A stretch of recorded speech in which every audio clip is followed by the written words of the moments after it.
Russia is the largest country on the planet. It straddles 9 time zones, possesses half of the world's nuclear warheads, and it's the largest energy producer. But Russia is not the former Soviet Union. As third-term president, Vladimir Putin flexes his muscles at home and abroad. Can Russia be a superpower once again? This is him.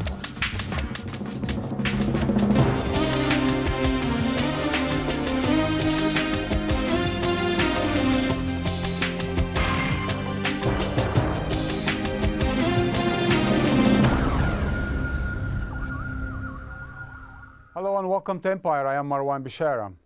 Since the Cold War ended 2 decades ago, the new emerging Russia has been largely defined by 2 men, Boris Yeltsin and Vladimir Putin. Yeltsin presided over the dismemberment of the old Soviet Union and the reckless privatization of the state's assets.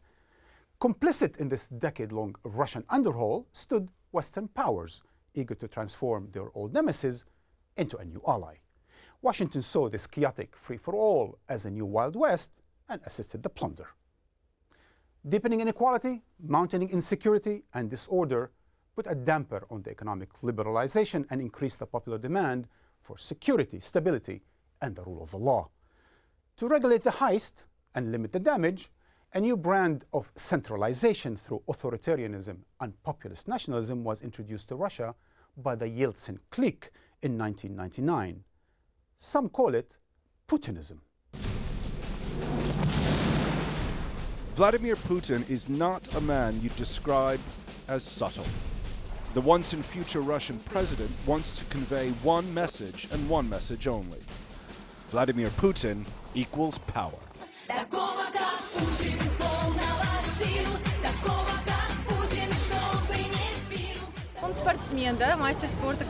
He's an athlete, master of martial arts. He rides a bike, he's multi-skilled, like our country.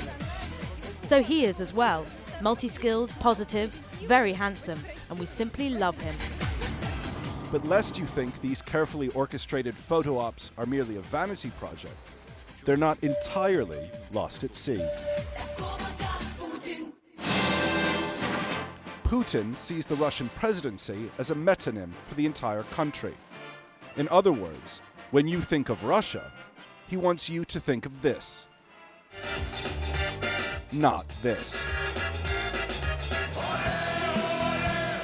The Yeltsin days may be long gone, but Putin knows the same problems still exist. While Russia does boast massive reserves of natural gas, coal, and oil, that's only good news when energy prices soar, because the economy is dangerously unbalanced. A massive 70% of all exports come from energy sources or minerals, meaning the country is at the mercy of global commodities markets. Just as alarming, the Russian people are dying off at a staggering rate. Male life expectancy is a mere 59, and at this rate, Russia is set to lose 50 million people in the next 40 years.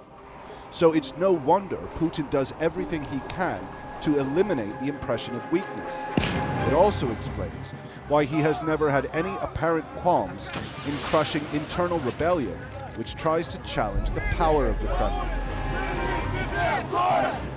Hopes rose late last year of a newfound momentum for democratic reform. The campaign is only starting. We, YABLOKO, are announcing a campaign for the constitutional and lawful dismissal of the Putin group from power. Critics of the Kremlin now openly describe political life in Russia as sovereign democracy, a curious state of affairs in which all the trappings of a democratic nation are readily apparent, but they exist purely to mask a fully functioning autocracy. I come out onto the street and see totally different things from what I'm told on TV, and that's it. For one thing, they've never believed Dmitry Medvedev to be the true leader of the nation. Critics look at the job swap with Vladimir Putin and see a puppet pretending to be president, looked on with boredom by his master. But for the time being, Vladimir Putin doesn't give the impression he particularly cares. He's happy to continue this political marriage of convenience. He does what he wants, Medvedev does what he's told. One of the most vexing questions is how Putin has managed to weld together popular support with the institutions of state to create this domination of power.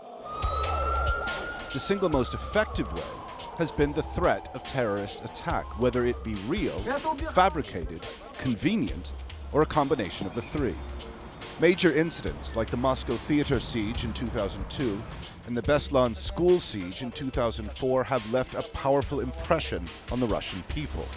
These extremist attacks, among others, are what Putin and his supporters cite in order to justify his uncompromising approach to power. They believe it's not democracy that's under threat, it's Russia itself. I'm supporting Putin because he's the only one I can trust with my fatherland for my grandchildren and their children. We came here to congratulate him. We came to remind people that the Russian state has to be defended for it not to collapse, for it not to fall to pieces. If there's any doubt about Putin's commitment to this belief, just ask the Chechens. Putin's approach toward this breakaway republic has been entirely straightforward. He simply smashed it. Since 2007, Chechnya has been ruled by a former warlord hand-picked by the Kremlin, despite having fought against the Russians in the First Chechen War. And if anything, this partnership works a bit too well. During the election, one Chechen district awarded Putin a curious 107% of the vote, a fact no one in the Kremlin seems to mind. What's more important is spectacle, consistency, and the projection of power. The rest has to wait. Joining me to discuss the state of play in Putin's Russia are Alex PRAVDA, lecturer and former director of the Russian and Eurasian Studies Center at St. Anthony's College in Oxford, and editor of Leading Russia, Putin in Perspective. And Andrew Wood, former British ambassador to Russia and co-author of Change or Decay, Russia's Dilemma and the West's Response. And Edward Lucas, the international editor of The Economist and author of Deception, Spies, Lies, and How Russia Dupes the West. And last but not least, Alexander Nekrasov, journalist and former Kremlin advisor. Gentlemen, welcome to Empire. Alex, let me start with you. Okay. Putinism, what does it mean to you? What does it mean to me? It means a construction of a clan network system of sharing wealth out among people in return for their subordinating themselves to power. It means a hierarchy of power. It means management of society rather than politics of society. It means the avoidance of pluralism, the avoidance of conflict, because conflict is too risky for Russia. Order is the watchword, and order is the basis for his popularity, and he still retains that, largely not because he's delivered so well, but because the alternatives are far worse. And the alternatives are a picture of disorder, mayhem, chaos. Society in Russia never seems to trust itself sufficiently to allow pluralism to bloom and to risk conflict and real politics. But after the Yeltsin years, perhaps a bit of authoritarianism is exactly what Russia needs? Well, Russia had authoritarianism under Yeltsin. It was a messy authoritarianism. It was an authoritarianism which didn't exist on a nicely coalesced set of agreements between those who were the tycoons on the one hand, who had the money and they were given business assets, and the politicians on the other. There was an uncertain relationship. Putin established, or rather re-established, the traditional Russian setup, and that goes Soviet, pre-Soviet, that the state is the freeholder of assets, business tycoons, aristocrats are leaseholders. And that's the agreement. And they serve their time, they do their bidding, they get the money. So he did that in a much more orderly fashion than Yeltsin. Edward, Putin a departure from Yeltsin or the extension of Yeltsin? I think Putin has his roots in the Yeltsin era, and although he likes now to say that the 1990s were a time of chaos and humiliation and all sorts of other bad things and Western interference and so on, we shouldn't forget that during these 1990s he went from being an unemployed former secret policeman into being one of the most powerful men in Russia via some very lucrative business deals and some very important government appointments.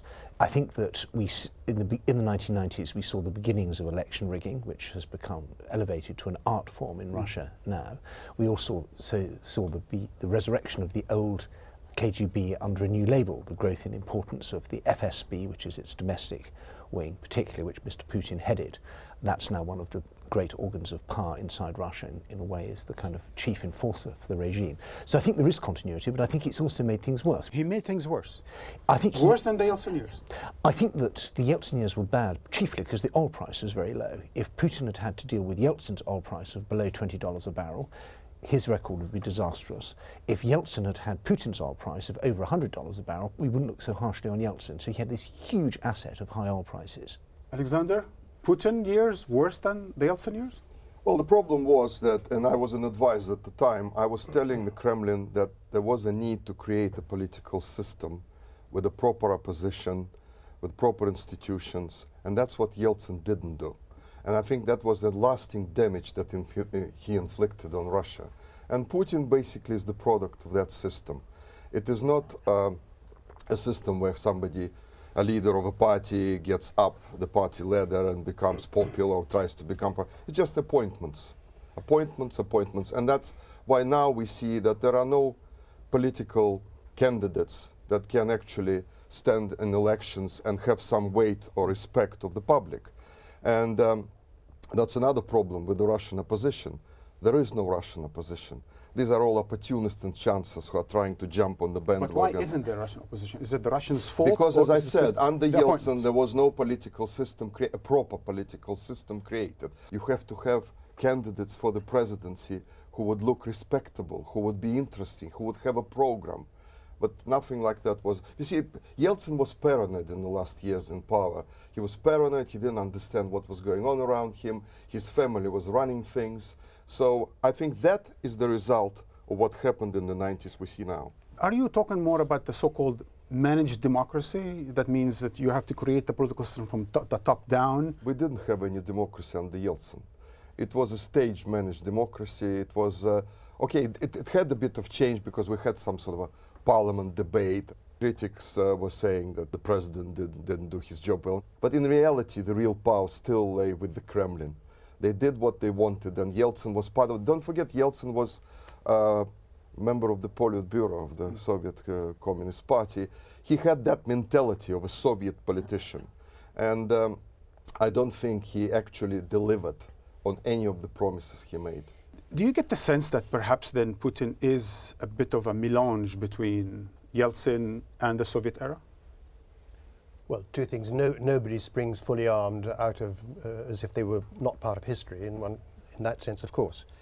I think we ought to be a bit careful about how much of the difficulties of the 90s we attribute to Yeltsin personally, and also how little respect we pay to the amount of evolution and development which actually did take place under his watch.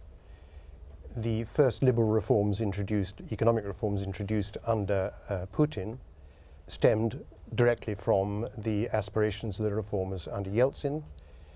There were more possibilities under Yeltsin of developing a federal system which would work than have evolved under Putin. And I think the appearance of strength that we see in the Putin system up until the very recent past was an illusion. A key to Putin's present dominance is the difficulty in seeing an alternative, is also an accusation, if you like. He's not coming in for a new term. Effectively, he's coming in for a fourth term. The one word we haven't mentioned here is corruption. And you asked Alex what's the definition of Putinism, and he gave a very good political definition. But I think there's also a kind of business definition, which is that the people who run Russia also own it. And this is an elite which, over the past 10 years, has managed to steal tens of billions of dollars in natural resource rents and in bureaucratic rents being a fancy word for bribes. And this is obviously has its roots in the Yeltsin era, when things were also corrupt and we had the scandals about loans for shares and so on. But this has intensified and grown to an absolutely extraordinary extent under Putin. And it's a really big question for me now whether that business model is sustainable. It seems to me it's dependent on a high and rising oil price, because this bribe-sucking machine needs to be fed more and more every year. So it's possibly a source of instability now, whereas it was a sort of source of stability earlier when they had more goodies to hand out. But why do I get the feeling that whenever we talk about Yeltsin, we talk about reform, and when we talk about Putin, we talk about corruption? I mean, I think we should get away from personalization. I mean, Russia is, of course, a highly personalized system. Alex, can you escape personalization? Yes, I think we can, because if you look at the Soviet history of politics, and we don't go back to Tsarist times, but these are individuals grappling with fantastically difficult problems. The fundamental problem is this: if you want to keep together as one state, such a disparate and large territory, underpopulated in the east for most of it, and the decision was made to keep even the North Caucasus, that could have been actually allowed to float into international mandate responsibility. We wouldn't have wanted Chechnya and so on thrown onto our response. But he decided to keep it, and Yeltsin decided to keep it, integral territorial integrity. If you do that, you are almost fating yourself to having a top-down system. And the experiments under Yeltsin of allowing the regions elections and so on didn't work. There's not the confidence to allow democracy and parties to be formed from below. So the notion of something coming from below and the notion of a loyal opposition is absent from Russian political traditions. It's just not there. So you think Putin is a political necessity? So Putin is trying to manage this, given the basic requisites of keeping Russia together, which he and his clique have pushed as unquestionable principles. If you decide to really decentralize the country and risk the chaos of democracy, then you could change Russia. I emphatically do not agree that Russia is incapable of a federal structure. Not incapable, very, very difficult. Very difficult, but then so is democracy, is in fact authoritarianism. It's not that easy either. It seems to me that under Yeltsin there were the possible beginnings of a federal structure, and the first thing that Putin did was to destroy that. It needed, obviously, enforcing the departure of those governors who had been elected earlier and whose terms had expired, and there would have required a great deal of will, but nonetheless there was at least the flexible possibility of a greater degree of federalism, which is necessary for Russia. I think to be too seduced by the idea that he's kept on to Chechnya, for example, is rather dangerous. It's a Chechnya without Russians. But you see, the question is why, when there was a de facto independent Chechnya in the 90s, wasn't Chechnya let go?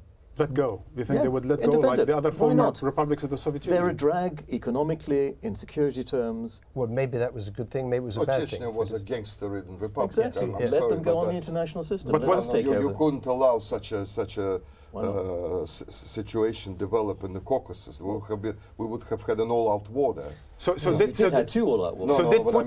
Did Putin teach everyone a lesson with Chechnya? Simply that it was just a question of timing, and Putin has just become prime minister, and he decided. Well, he's kind of won. He's going to teach everyone a lesson. He's won the battles, but he's lost the war. I think, in that he has cracked down very hard on the visible manifestations of separatism, and so you now have Kadyrov and other regional leaders who play total lip service to Putin, but I actually think that he's actually weakened the long-term prospects of keeping Russia together by this kind of centralization and personalization and absence of real institutions. You have this bunch of incredibly rich people who control the money and the power at the top and who are detested in the regions. They have to dole out money and goodies and other things to try and keep people loyal. But I think you've also seen the migration of Russians out of a lot of these regions, which used to be quite mixed with ethnic Russians and other people, and the ethnic Russians have been moving in large numbers out of the North Caucasus, with the result that it now, in a way, is not really part of the Russian Federation, except it's not subject to the Russian Constitution, it's not subject to the Russian rule of law. All it really has is a kind of military modus vivendi, way of living with the Russian Federation, but there's not more than that. Alexander, do you think, hearing all of this, you think Putin is on the rise or is he on the decline, regardless of the election results? I think that, first of all Western academics, experts on Russia miss one point, a very important one. Our country lived under communism for 75 years, the most aggressive form of communism imaginable. You must understand, this is poison which goes into the system. To cleanse the system, you need decades. You cannot just come like Yeltsin and say, that's it, let's forget about communism, it's capitalism now. Didn't work, and it wouldn't work. And that's why I think that both Yeltsin and Putin are temporary figures. I know it's taking a long time, but in my estimate, it would probably take another 10 years for the generation change to happen and real changes start to happen. Second point, the West played a very, very negative role in the Russian development in these 20 years. If you see where the money is hidden, which was stolen from Russia, it is hidden in the West. And when I hear all those stories how the West wanted to help Russia change into a democratic state, I say rubbish. The West proved to be an obstacle. I was an advisor in the Kremlin, and we had 120 foreign advisors, Americans, Brits, a couple of Germans. It was the Washington Consensus time. But they were all horrible. Their advice was Liberalization terrible. at any cost. And this sort of jump into privatization, I was against it. I was saying this is going to end in disaster. So all these oligarchs who were created, you know who was advising them? Westerners, Western bankers, Western lawyers. And they were telling them how to hide that money on offshore accounts and so on. And when I hear now, you know, some Western experts saying, well, they didn't do that properly, they didn't do that properly, I always say to them, give us our money back first. And then you tell us what to do. I agree with you absolutely. There was an enormous amount of Western naive optimism about the naive offshore accounts. There was a search looking for a new panacea, a new formula which would actually solve everything at one shot. And that was capitalism, liberal democracy, full marketization. Nobody thought like that. Full marketization that was the imposed on the Kremlin by those advisors. Could we say there was a Russian role and the West was complicit? There was always a split in the Kremlin between the pro-Westerners, like it was always in Russia, and the people who said, let's take it slowly, let's not rush into these things. But Marwan, I think we're getting back into this familiar argument about who made what mistakes in the 1990s. And sure, there is plenty of blame to go around, but the fact is it's 10 years since the 1990s, it's more than 10 years since the 1990s. Putin, in that period, has had unlimited money and unlimited power. If he'd said, I want all Russians to wear blue hats and orange trousers for the good of the country, they'd have done it. And then look what happened. $1.3 trillion in excess oil and gas revenues have gone. Not invested, just gone. Wasted, stolen. That's not there.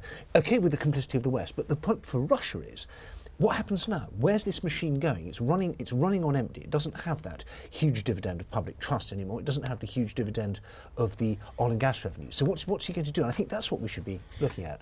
What Edward is saying basically is that there's a system of patronage where, you know, they were Putin and his buddies on the top. But could he have, like for example during the communist system, tell people, the bureaucrats, not to steal? The system is necessarily corrupt. Because after all, if you are somewhere in the feeding chain, you see that your boss pays no attention to the law, you're not going to either. This is a fundamental weakness of the regime, and it's a fundamental reason why there were such a large degree of protests towards the end of this past year. Those protests were tiny. Nobody supports them across the country. But if you take these are But we haven't seen this before over the last 10 years. Okay, so they happen, but these are tiny groups of people. They have no support across the country, none. Things start in small ways, and the main point of the protest was indignation at the arrogance of power. Is there a Russian Spring? No, that's a wrong analogy. Yes. But there's the beginnings of the new middle class we've all been waiting for years is beginning to show a degree of self-respect and saying to politicians, don't be as arrogant, don't be as dismissive of us. People are fed up with politics. And we're going to be looking at that when we come back after a news break.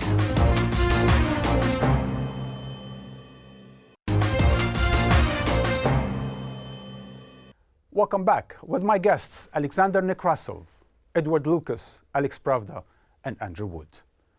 The Cold War is hardly behind us, yet there is talk of a new Cold War with the Middle East as one of its familiar battlegrounds. The Kremlin has warned against what it terms Washington's destabilizing foreign policy, and Putin has publicly accused the West of interfering in Russian internal affairs and claims his re-election by almost a two-thirds majority as a victory against Russian foreign and domestic enemies alike.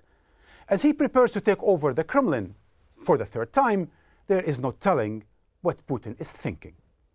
Will he raise the anti-American rhetoric or pursue a more pragmatic course with Washington?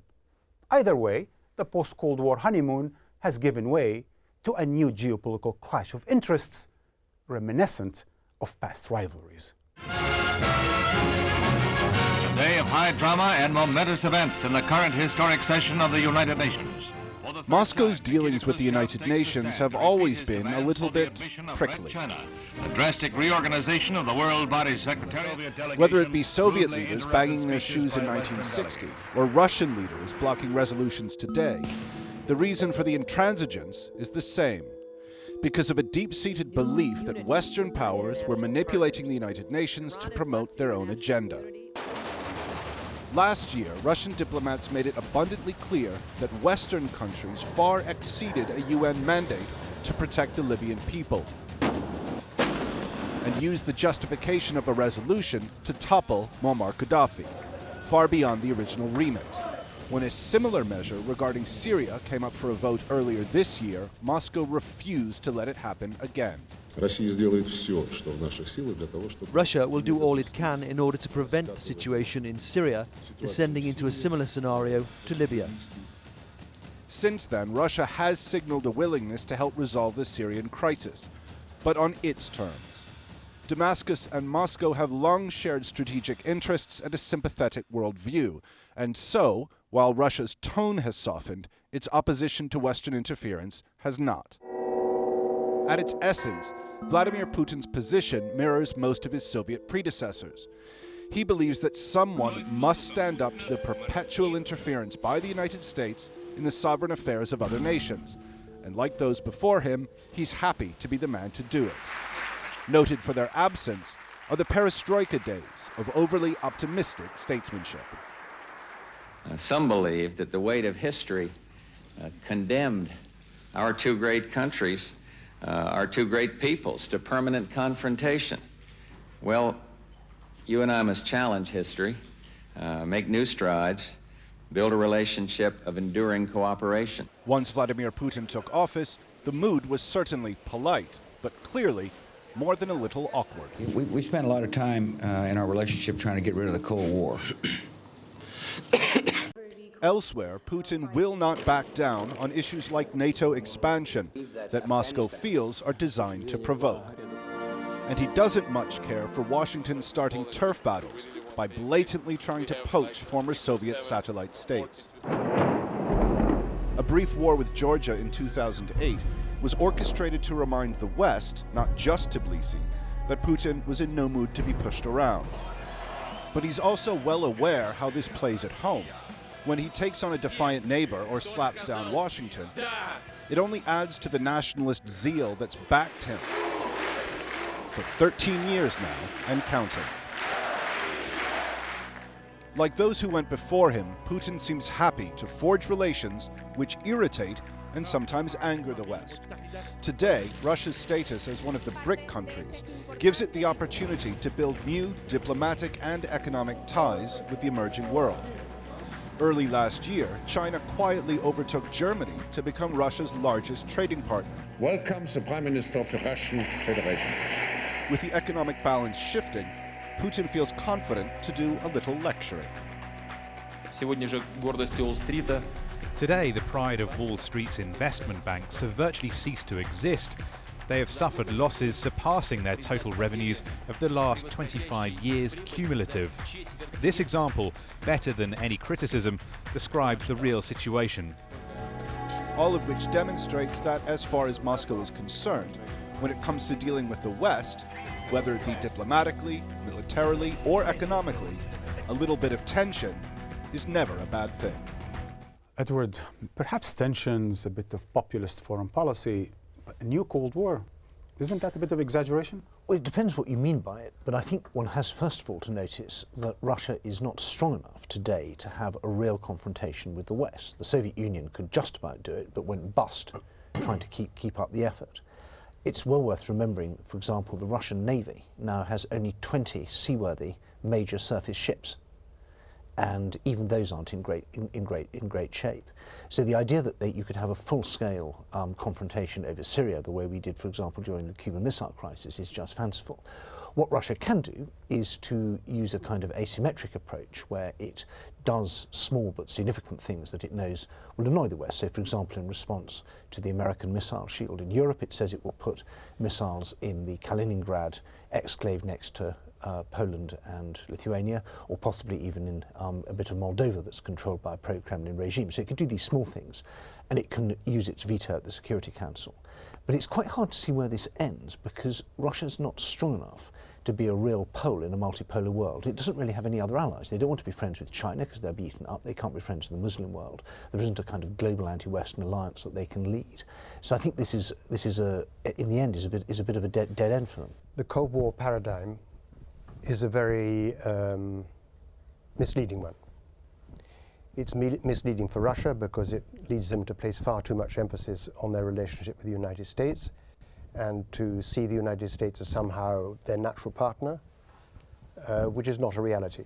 Their natural partner in terms of trade and in terms of self-interest is more within Europe. Alex, it seems to me that the Chinese-Russian coordination at the Security Council on the question of Syria, there is a bit of support for that Russian standing up to the West. Standing up, but I think that, first of all, let's get rid of two issues. I think Edward was quite right. It's nonsense to talk of a Cold War. That was a bipolar system in a different world with nuclear weapons at its core. It's no longer the case. Russia is not the Soviet Union. It doesn't aspire to even be the Soviet Union outside the former Soviet space. But to think of it in terms of causing deliberate nuisance, of being a spoiler, I think is exaggerating the question. Russia believes in traditional geopolitics, politics internationally as a zero-sum game. It's not really a believer in positive-sum games out there, that everyone's going to end up in great friendship as we tried to in 1990, 1991. Putin is on record consistently as saying Russia is only respected when it's strong. And given American behavior in the Middle East and elsewhere, that seems to be the American view as well. Strength is the only way towards global respect. China is the one exception here, which looks at economic resources and indirect influence. So the balancing of the West with China, and sometimes balancing with Europe against China, trying to co-manage Central Asia, these are all very traditional great power international politics. Nothing new and nothing deliberately based on a strategy of being a nuisance. No, Russia ultimately wants to be seen as an indispensable international actor, part of the traditional, it's a very conservative power internationally, order-based system in the Middle East and hopefully globally. At the moment, it's a bi-regional power, both in Europe and in Asia. It's not a global power yet. Certainly, Alexander, it's no longer not only the global power it used to be, it certainly doesn't have any claims of a new vision for the world. Communism is gone, ideology is gone, there's more pragmatism now. Is just Russia developing into a new regional power? Russian foreign policy is still very Soviet. Now, people might not know this, but the people, they're all from Soviet era. Lavrov is a typical Soviet diplomat. They could have achieved a lot in the past several years simply because the West has screwed up internationally. I mean, America is as if it's working against itself. You're talking about Iraq and Afghanistan. I'm talking about the whole lot, the whole world. I also think that the financial crisis has suddenly revealed to everyone that the Western economic system, capitalism, does not work. It's a corrupt, incompetent system. And to say about Russian corruption that, you know, tens of billions, as Edward was pointing out, stolen. Well, trillions were stolen in the West with this financial crisis. But certainly you're not saying that Russia is an alternative economic model. No, it's not an alternative. We're talking about foreign policy here. So this system has to change simply by removing the people who come from the old Soviet structures. If that does not happen, Russia would be still seen as a clumsy operator. Although, I must say, with Syria and Libya, I think Russia has moved up a notch on the international arena, because I suspect that anybody, sane person, would say Libya and Syria and Iraq and Afghanistan are a disaster for the West. Andrew, there is a certain argument, sound argument, that Russia is pursuing a more reasonable, sober foreign policy that does not want to see the world being too destabilized by humanitarian interventions and so on. To conflate Afghanistan, Iraq, Iran, Syria and Libya is nonsense. The West is not responsible for what happened in, not even really, in Libya. I mean, it acted within that framework, which is different. It's certainly not responsible for what's happened in Syria. But what Russia said is that the West has exceeded its mandate in Libya. It went from protection to changing regime. That is a particular point, and one can argue about that. But it is not the same thing as to say that what's going on in Syria is a result of Western interference, or indeed that the West has any ability or desire to. But Russia does not want a Western interference in Syria because it's worried that this will lead to a complete breakdown I can quite see that, in the region. But then the West also, by which you presumably mean the United States, has every reason not to wish to begin to even think about involving in Syria. I think you put your finger on this. And there's a streak of instinctive anti-Westernism in Russia, which can be quite distorting. Whatever the West wants must be bad for Russia, otherwise the West wouldn't want it. And as Alex said, this is sort of zero-sum thinking, which is quite misleading. I do think you get much clearer confrontations, and one's got to separate this out a bit. In the former Soviet Union, you used in your report the very interesting phrase poaching, that the West was poaching former Soviet republics. Now, of course, those former Soviet republics don't feel that they're being poached. They think they're exercising their sovereign right to make the alliances they want. And so somewhere like Estonia, for example, or Georgia says, we suffered very much under the Soviet Union. We are still quite nervous about Russia. We feel that Russia would like to get us back, and we would like to be in a military alliance that can protect us. Now, that's not necessarily poaching. Russia may not like it. But there's a clear difference in the way in which the West looks at the security of kind of wider Europe and the way in which Russia looks at it. Russia says this is our backyard and we have a say in what's going on. The West more or less says we count these as independent countries and we want to deal with them as independent countries. I think there's a qualitative difference between what Edwin's quite right to be talking about, which is the near abroad, which are not properly foreign countries, part of the former Soviet Union. In Russia's view. In Russia's view. But between that and the Middle East. But again, I'm not saying Russia, I'm not sympathetic to this, but one's got to understand where they come from. If you view from Moscow the Middle East, it is part of a kind of greater neighborhood.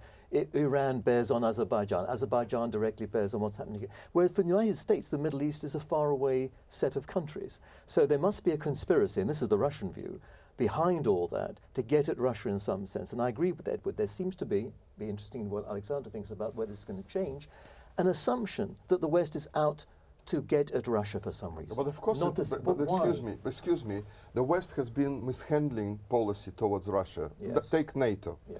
Now, after the Cold, everybody accepts the Cold War is over. Why should NATO be expanding eastwards? NATO was especially promised it wouldn't. Yes, it was created to prevent the Soviet Union from attacking Western Europe. Verbally? Why would it? Why? I'll tell you exactly why. Because these countries felt threatened by Russia, and the more that Russia says it is impermissible, Primakov's for it is impermissible for you to join NATO.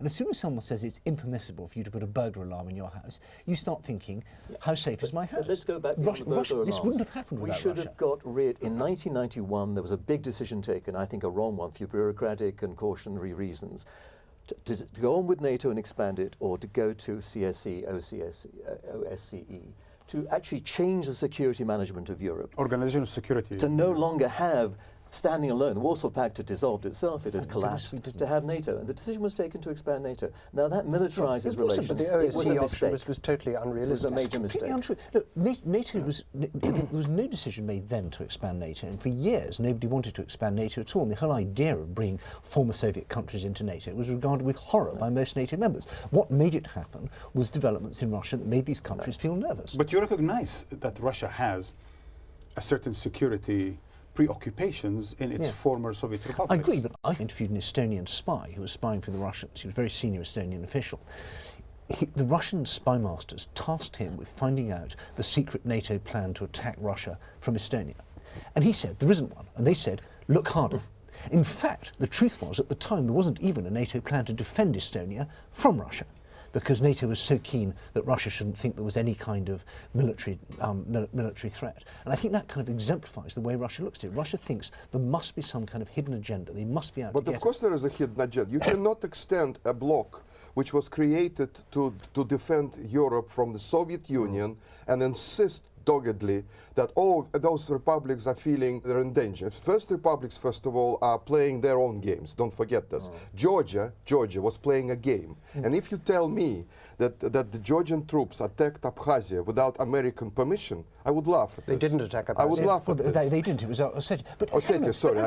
In 2009, Russia had major military exercises in 2009, Ladoga and Zapad-09. And these exercises, the scenario was the invasion, occupation Oh, you of the don't Baltic know states. this. First of all, exercises are carried out across the world everywhere. So this is childish to say like that. Oh, it's not childish. It's not childish, it's No, very no, scary. but the strong, details. no, the important point is this. When the Cold War ended, NATO said, that's it, done. We are no longer enemies. And then immediately, practically immediately, started pushing eastward, Alex, eastward, that is eastward. true. This is true. There are two things. That is not, if you have a actually, nation, the way you Just one put it second. is not true.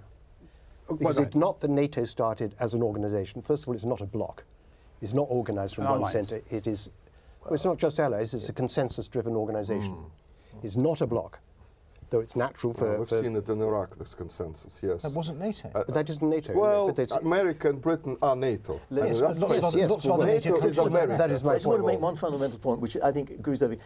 If you have a nation state prone to fear of threats and paranoia because of historical, keeping going a military bloc which was founded to oppose that state is going to invite threat perceptions. And you're right, they are exaggerated. Estonia is conspiring, this is conspiring, Lithuania is conspiring.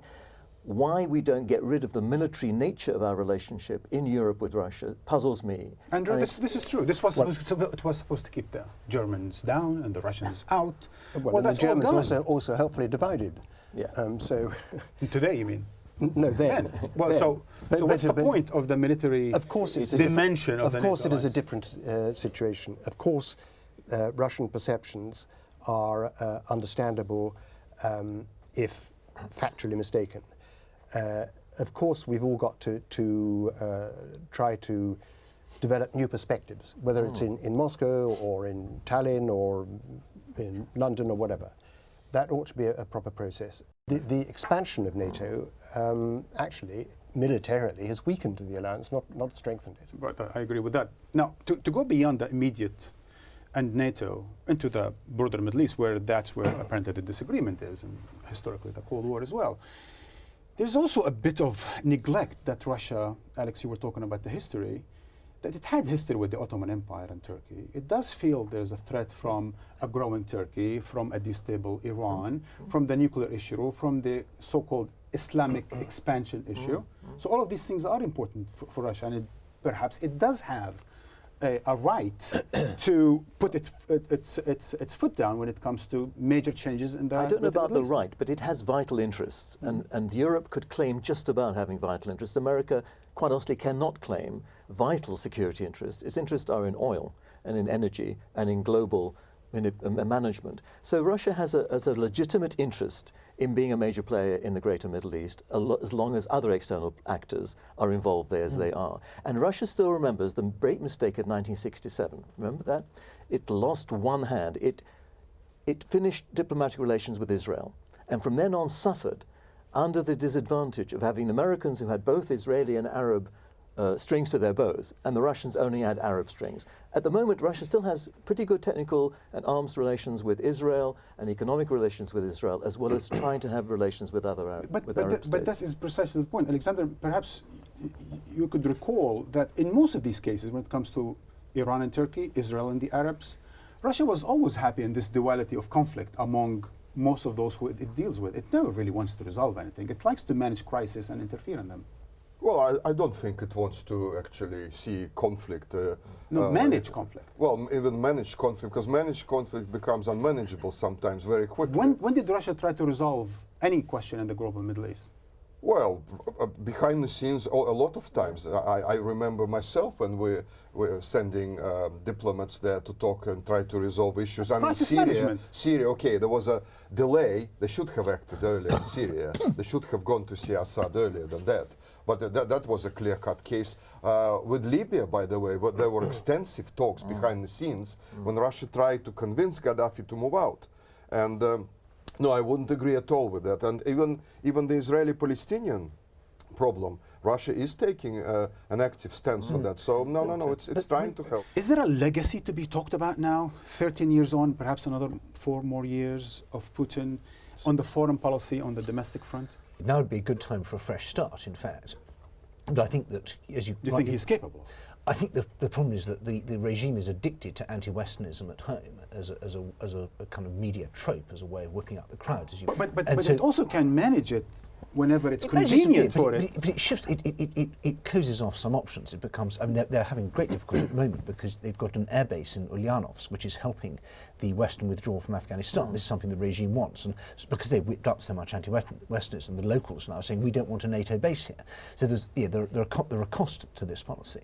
I think the key thing we should be really looking at is Russia's ability to play divide and rule in Europe. I think that's where these things really matter. They don't have great purchase in the Middle East. They don't have a tremendously important relationship with the United States now, apart from some things to do with nuclear weapons. Where they can really exercise policy is in Europe. And perhaps power too, with all the energy. With a mixture of energy and contracts, buying, aircraft, assault ships from France, offering gas contracts to the Netherlands and Germany. That's where Russia is punching at about its right weight. And I think that's, and although they do this rather incompetently and often don't get good results, that's the place that I'm most worried about.